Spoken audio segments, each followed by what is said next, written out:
Audio Jungle. 15ª giornata nel campionato di Serie C1 di calcio a 5. Al Palagozzano l'Antenore ospita la capolista Bissuola ed è una prova difficilissima per i ragazzi di Rodriguez, visto che sono i dominatori del torneo. Il Bissuola è il dominatore del torneo, ancora imbattuto, ha vinto 11 partite, ne ha pareggiate appena 2, però l'Antenore ha dimostrato di saperci fare anche contro le bighe. Infatti la prima parte di partita è tutta appanaggio dei padroni di casa che vanno vicini al gol in avvio, prima con Secchieri e poi questa occasionissima ancora propiziata da Secchieri con Grieco che è bravissimo a saltare un avversario, poi il bolide si stampa sul palo. I primi 7-8 minuti sono tutti di marca Antenore, poi pian piano esce fuori il Bissola, qua una doppia occasionissima sprecata dagli ospiti, anche qui Cavaglià calcia addosso al bravo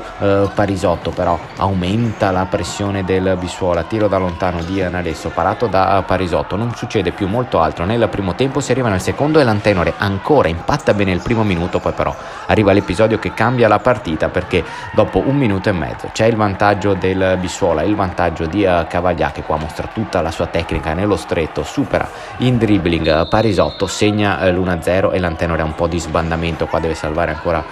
Parisotto sulla punizione di Nalesso, poi però ci prova Secchieri, salta un avversario, arriva il tiro parato dal portiere. Il Bissuola allora non vuole più rischiare, qua si rende protagonista di un'azione veramente bellissima che porta al raddoppio di Basic, però veramente toccano la palla tutti, scambi veloci, Basic segna sotto misura, ma è un gol da applausi. Infatti anche l'Antenore, la panchina dell'Antenore si complimenta con gli avversari, poi però